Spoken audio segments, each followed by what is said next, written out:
يا رب قد غفلنا وكلنا طمع في عفو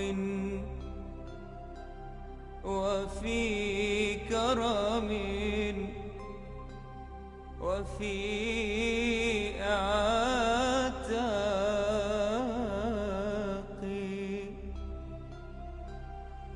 وجنة مع سيد البشر ندعو.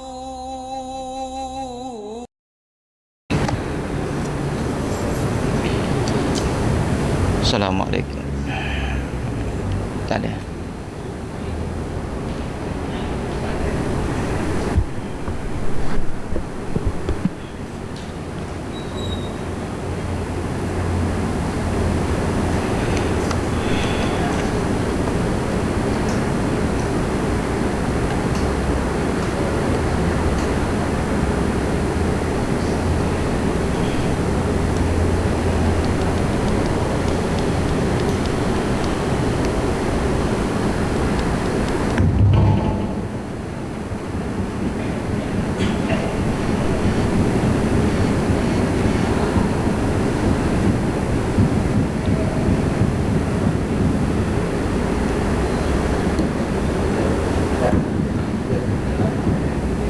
Assalamualaikum warahmatullahi wabarakatuh.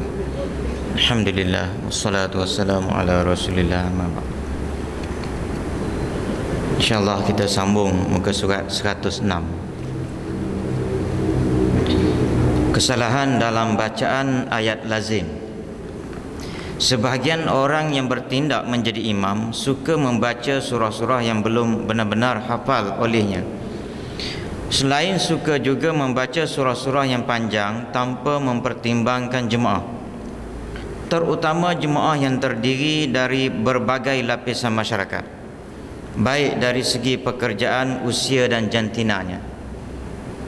Olehnya demikian, seorang imam itu hendaklah membaca ayat atau surah yang benar-benar sudah hafal olehnya, kecuali kalau dia yakin bahawa orang yang sedang berada di belakangnya mampu menegur atau menunjukinya jika dia ragu atau tersalah dalam bacaan surah tersebut.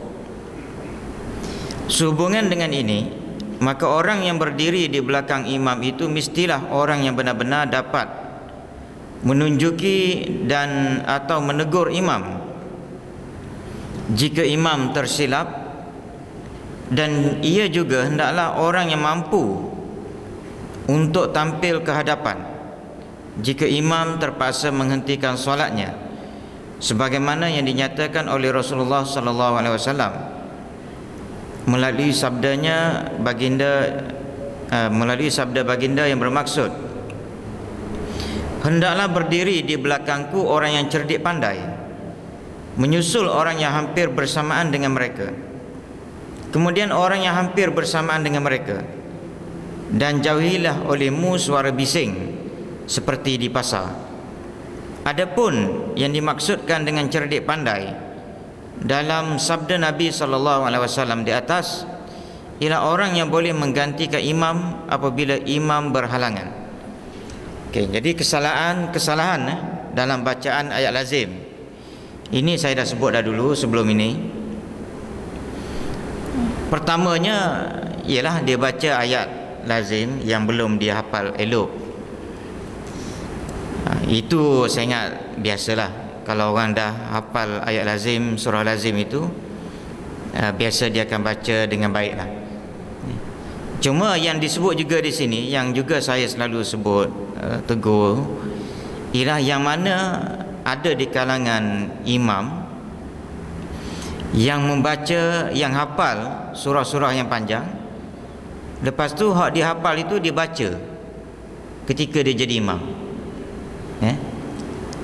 Dia baca ketika dia jadi imam macam masjid surau ni, okey lah, tak ada masalah. Cuma bila dia baca ayat yang panjang itu sewaktu dia jadi imam di ataupun di NR RNR, tempat hentian rehat tu, maka di situ maknanya yang saya dah sebut sebelum ni tak berapa betul lah. Ya, orang berebut nak sembahyang, ya, orang berebut nak cepat, ya, sehingga tu nak sembahyang tu kalau boleh nak baca Fatihah, nak kejar masa, ya. Yang dia pula duduk main dengan bacaan yang panjang. Mentang-mentang hafal, nak tunjuk ke, nak beritahu ke dengan niat yang tak elok, nak beritahu bahawa dia hafal surah yang panjang, maka dia hafal dia baca surah yang panjang. Sewaktu menjadi imam di RNR ataupun di hentian rehat lebuh raya. Jadi situasi di lebuh raya tu dia tak sesuai kita baca ayat yang panjang. Ya, cukuplah dengan inna a'taina ke ataupun wal asri ke ataupun qul Allah.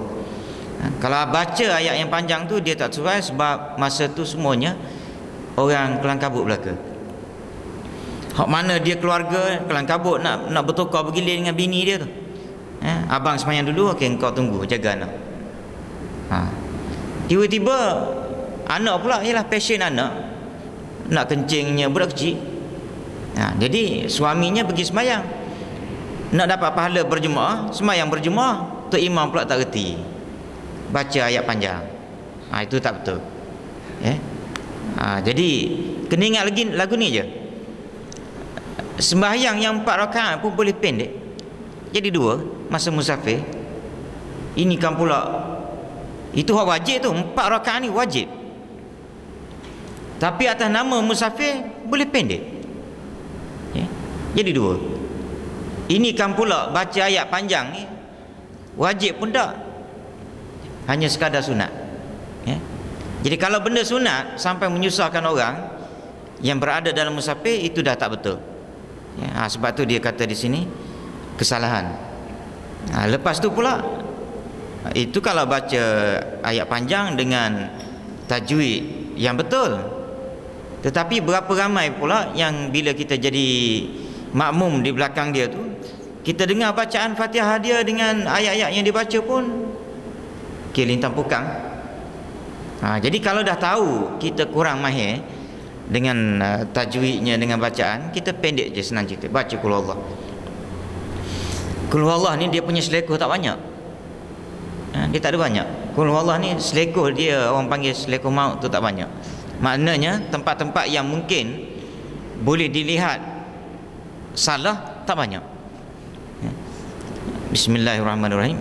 Qul huwallahu ahad, Allahus samad, lam yalid wa lam yulad wa lam yakul lahu kufuwan ahad.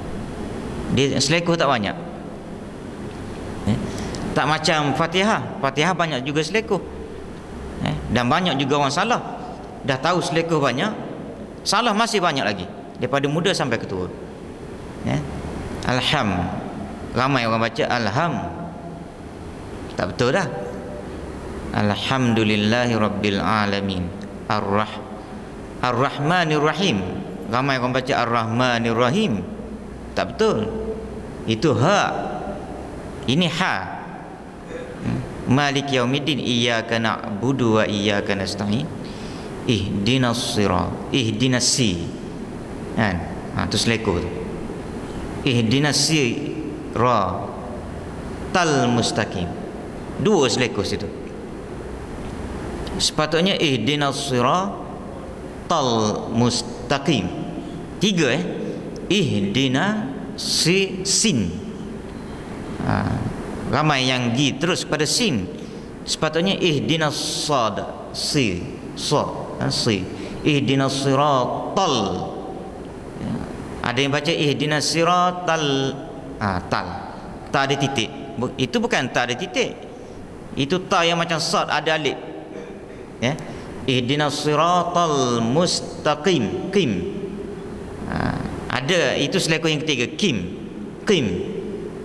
Ada yang baca kaf yang macam mata kain tu. Sepatutnya kaf yang ada titik. Jadi banyak selekoh dalam Fatihah.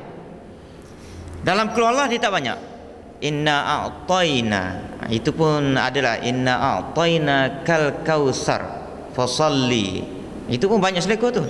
salli. Ada yang jenis tak reti, dia tak reti beza antara salli dengan sin dengan sad. Fasalli. Tak betul dah. Pendek tapi selekoh banyak juga situ. Jadi apa pun, ya ini kena belajar tajwid dengan belajar tajwid bukan nak main ikhfa ada 15 ke, idgham al-ghunnah ada 4 ke apa benda. Itu bukan nak belajar nak sampai tahap tu tak. Biar tahu nun mati bertemu dengan nun. Lagu mana baca dia? Nun mati bertemu dengan mim. Macam mana baca dia? Nun mati bertemu dengan sin. Macam mana baca dia? Tak payah baca yelah, kadang-kadang terpulang pada ustaz juga. Ustaz kadang-kadang dia cerita ini idgham al-ghunnah, ini ikhfa. Jadi orang kadang-kadang hak tua-tua ni yelah, bila banyak sangat ikhfa idgham al-ghunnah lah sekali tak payah. Tu dia. Biasa je. Kesalahan dalam bacaan di belakang imam. Di antara kesalahan yang sering berlaku di kalangan jemaah di belakang imam ialah membaca bacaan dalam salat seperti doa iftitah, ta'awuz al-Fatihah, surah tasbih rukuk, tahmid, i'tidal, takbir, intikal ni takbir nak pindah stesen daripada berdiri nak rukuk, kita takbir Allahu Akbar. Daripada rukuk nak pindah kepada berdiri balik, kita takbir, itu dipanggil takbir intikal ya. Tasbih sujud, istighfar, at-tahiyat dan sebagainya dengan suara kuat sehingga mengganggu musalli ni orang hak semayang, sehingga mengganggu orang yang semayang yang duduk sebelah dengan dia. Ini dianggap sebagai kesalahan tapi tak berdosa, tak membatalkan semayang, tapi salah. Kita baca biar kita dengar seorang-seorang sudahlah. Tak payah nak jaja orang sebelah tu supaya dengar. Ataupun mungkin kita tak ada niat nak jaja pun, tetapi perangai tak baik. Ada satu orang tu saya ingat, daripada dia budak lah sampai ketua dia, kalau semayang belah dia memang huru-hara kita jadi. Huru-hara betul. Dia baca kuat. Jadi kita ni last kali terganggu dengan suara bacaan dia. Jadi sepatutnya kita baca hanya sekadar kita boleh dengar, boleh tahulah kita baca apa. Subhana rabbiyal a'la bihamdi. Kita je dengar. Orang sebelah tu dah tak apa nak dengar, bunyi je tapi tak tahu apa benda dia baca. Orang sebelah tu kata apa benda kawan tu baca. Agak-agak jelah subhana rabbiyal a'la. Tapi dia tak dengar betul. Dia tak adalah kata baca subhana rabbiyal a'la nak tunjuk dia pandai. Tak ada.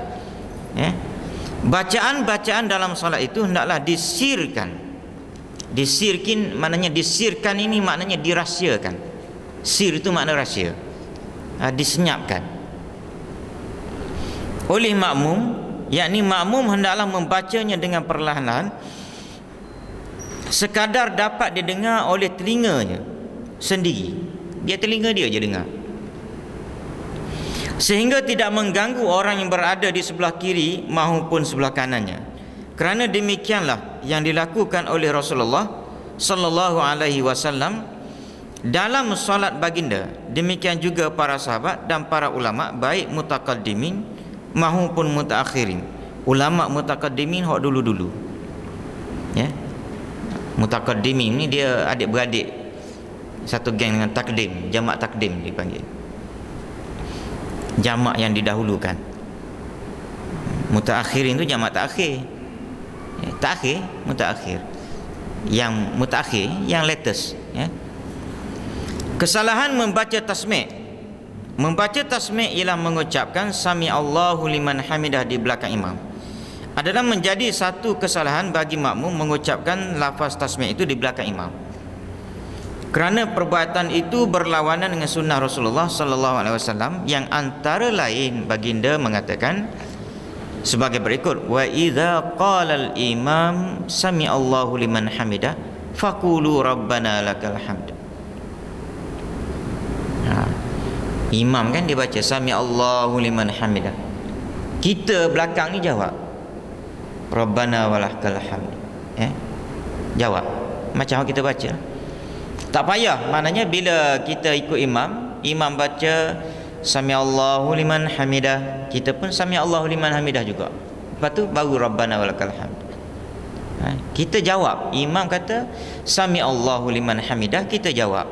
Kita belakang imam. Kalau kita sembahyang seorang, barulah kita buat dua-dua. Sami Allahu liman hamidah, Rabbana walakal hamd. Manakala dalam riwayat lain pula dinyatakan bahawa Rasulullah bersabda, wa idza qala sami Allahu liman hamidah faqulu Rabbana walakal hamd. Faqulu Rabbana walakal hamd.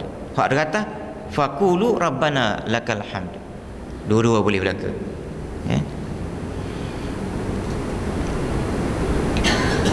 Riwayat lain juga dinyatakan wa idza qala sami Allahu liman hamidah faqulu Allahumma rabbana walakal hamd. Jadi hak mana ada ni semua boleh pakai belaka. Jangan kita dengar sebelah dia tu baca Rabbana lakal hamd. Kalau aku belajar Rabbana walakal hamd. Ni belajar dah ni. Hak awak belajar dulu satu je. Kan? Belajar orang panggil tak habis, orang panggil belajar sikit. Ni hari ni bila kita belajar lebih sikit, baru nampak ada 3 rupanya. Boleh. Rabbana lakal hamd. 1. Rabbana walakal hamd. 2. Allahumma rabbana walakal hamd. 3. Pilih salah satu. Jangan duk balun duk 3-3. Ambil satu-satu je.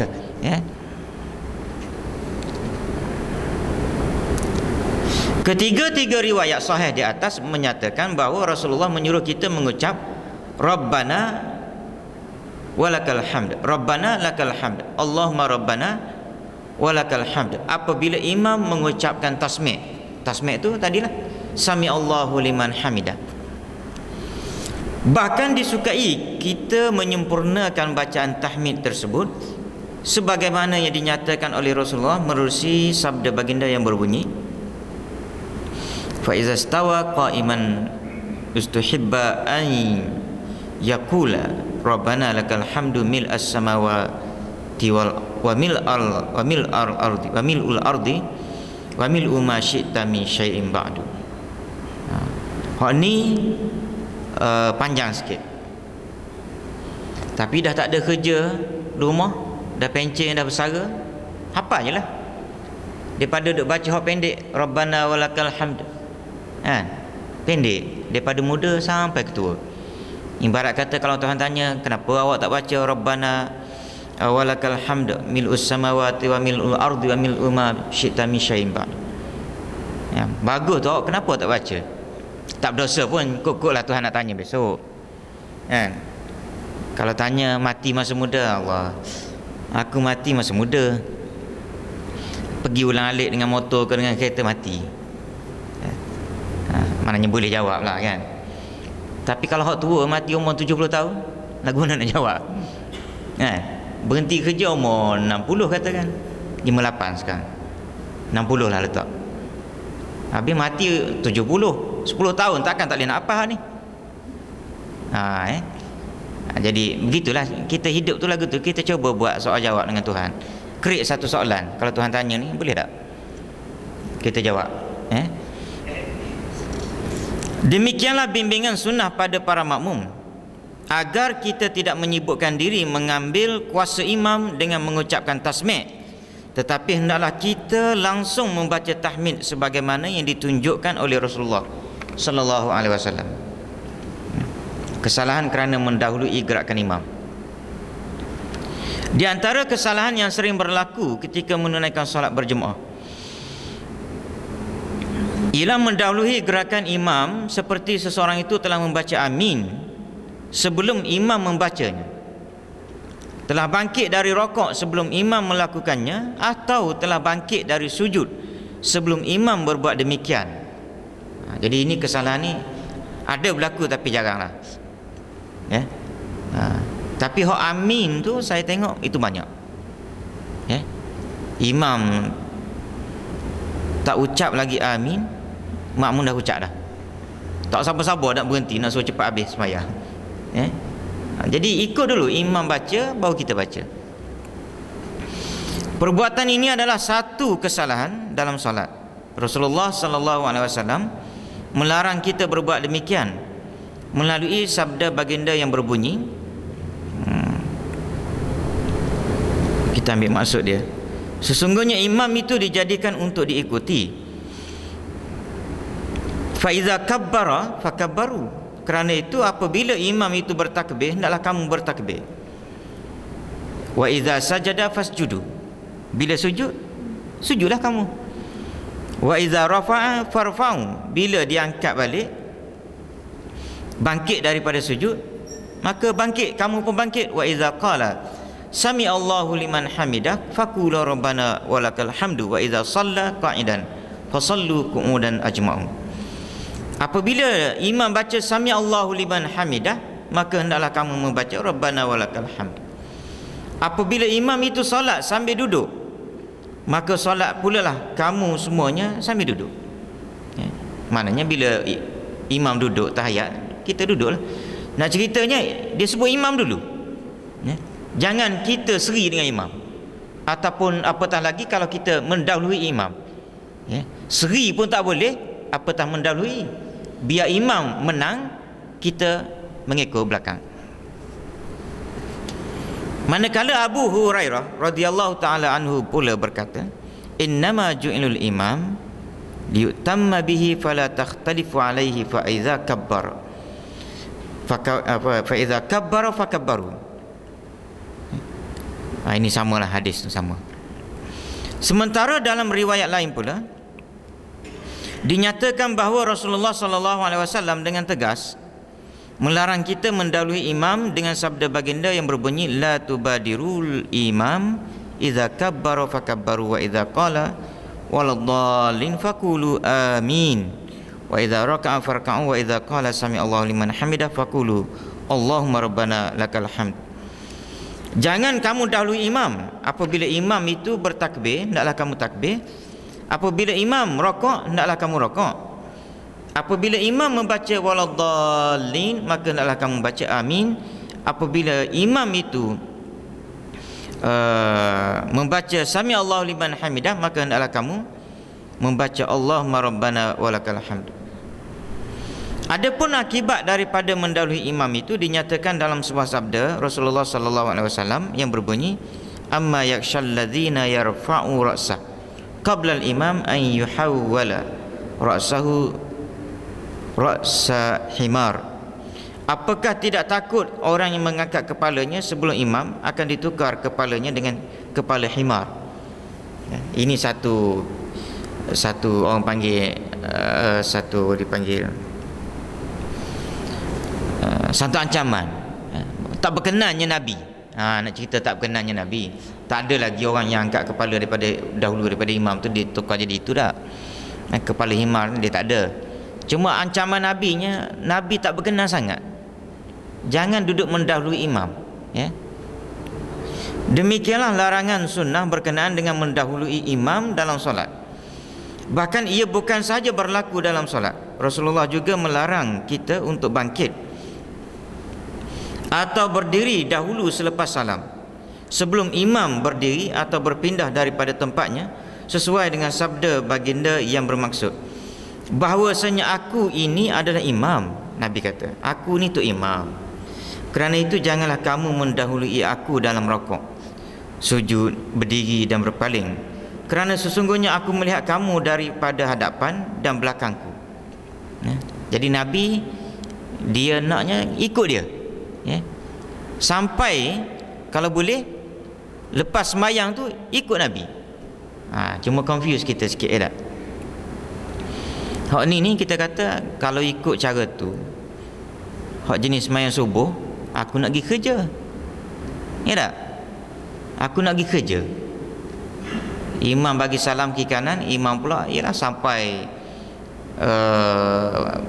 ya kita mutakhir ni kita dah ringkaskan sebab kita ada kuliah subuh setiap pagi, kita pendekkan zikir itu, ya. Tapi setengah tempat itu dia baca wirid lepas subuh tu panjang, Jadi nak pakai hak ni kan, nak pakai hak ni letih lah sikit tak? Mana pergi kerja lambat semua lah kita kan, kena dawat merah semua lah kira-kiranya. Ataupun okey, kita kata subuh tak apalah, kita boleh keluar awal maghrib dengan isyak. Tok Imam pula baca wirid panjang, lepas maghrib baca panjang, lepas zuhur baca panjang. Lagu mana ni? Hadis ni kata tunggu Tok Imam bangkit dulu. Okey, dia begini, yang ini ni dia tak kontra, tak ada kontradik pun dengan hadis Nabi kalau kita bangkit awal. Sebab Nabi lepas semayang, hak mana wirid ni, wirid dia semayang tu baca apa ni, bagi salam kiri kanan tu settle lah. Wirid ni kalau kita tengok, yelah kalau nak tengok mudahnya kita tengok di negara Arab, di Mekah ke apa benda, habis semayang tu wirid sikit, ringkas, lebih kurang seminit 2 je kan. Astaghfirullahalazim, astaghfirullahalazim, astaghfirullahalazim. Lepas tu Tok Imam bangkit lah. Kalau di negara Arab doa sendiri-sendiri. Jadi hak tu hak asal dia. Cuma di Malaysia ni Tok Imam ni dia wirid banyak, mengambil kira orang makmum itu ramai yang tak tahu berdoa. Jadi kita nak berdoa sama-sama, okey, ikut imam. Jadi hak mana nak ikut imam, ikutlah, tunggulah. Tapi hak rasa tak boleh dan dia boleh berdoa dengan sendiri, nak bangkit agak-agak seminit 2 lepas tu imam bagi salam kiri kanan tu, maknanya bangkit. Tapi maknanya kalau tu imam bagi salam kiri kanan, dia pun bagi salam kiri kanan, makmum tadi lepas bagi kanan saja, apa ni, kanan kiri, lepas bagi hak kiri tu terus bangkit, itu tak kena lah. Tunggu dulu setengah minit ke seminit ke, istighfar ke apa semua di tempat kita semayang tu. Lepas tu nak bangkit lah, nak semayang sunat, kau ada kerja tempat lain ke, silakan. Sebab hak asalnya habis semayang wirid ringkas, wirid ringkas lepas semayang tadi. Jadi yang kita ni wirid panjang, wirid panjang. Okey, nak wirid ni tak nanti kita, yalah kalau ada kerja lah, kita boleh wirid sambil bawa kereta. Orang nak pergi semayang, nak pergi kerja lepas semayang subuh, dia jam tu, dia duduk dalam kereta tu terpangkat dekat 1 jam. 1 jam tu tuan-tuan, la ilaha illallah 100 kali, istighfar 100 kali, selawat 100 kali, 15 minit habis. Belilah satu tasbih, hak mudah kira. Sekarang ni dia ada tasbih yang macam ni, saya tak tahu, ada, rasanya ada kat sini.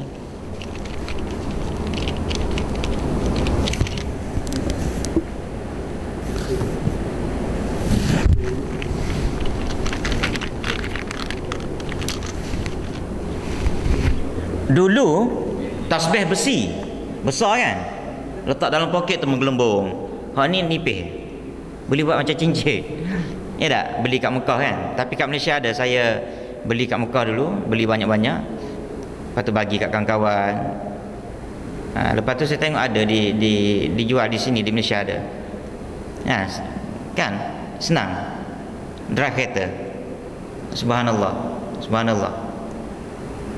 Kalau hak besar tu, hak besi, dulu hak besi kan, macam aluminium tu dia agak sulit sikit. Kalau tasbih hak ni, hak biji-biji ni lagi susah. Hak ni senang. Maknanya tak ada sebab dah kita tak boleh nak berzikir dalam kereta ke apa benda. Atas motor boleh. Tak ada gangguan. Dia cara letak tu kita boleh pegang elok. Kereta lagilah mudah. Jadi hak berzikir ni saya ingat cukup, maknanya orang panggil simple dan mudah untuk kita lakukan. Jadi saya rasa setakat tu dulu untuk petang ini. Aqul qauli hadza wa astaghfirullah. Assalamualaikum warahmatullahi taala wabarakatuh. Bismillahirrahmanirrahim. Wassalatu wassalamu ala asyrafil anbiya'i wal mursalin. Allahumma ighfir lana dhunubana wa li walidina wa li jami'il muslimin wal muslimat al-ahya. Allahumma ij'alna minal ladzina yastami'una. Sallallahu alaihi wasallam. Alhamdulillah.